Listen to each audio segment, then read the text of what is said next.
Давай посмотрим на вселенную Бенджамина. Меня зовут Бенджамин, и это моя вселенная. Интересно, а бывают планеты из фольги? Я бы сел на ракету и полетел в космос.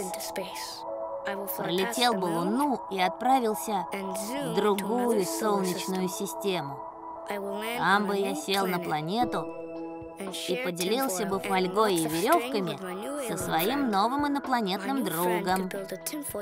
Он бы сделал из фольги парус для своей планеты и смог бы добраться на ней до края своей солнечной системы и увидеть Землю. Может, он однажды приедет ко мне в гости. Было бы здорово. Вы знаете, что ученые отправили космические зонды в межзвездное пространство? Так называют отдаленные районы космоса. На борту Voyager 1 находится золотая пластина, на которой записаны звуки, картинки и другая информация о Земле.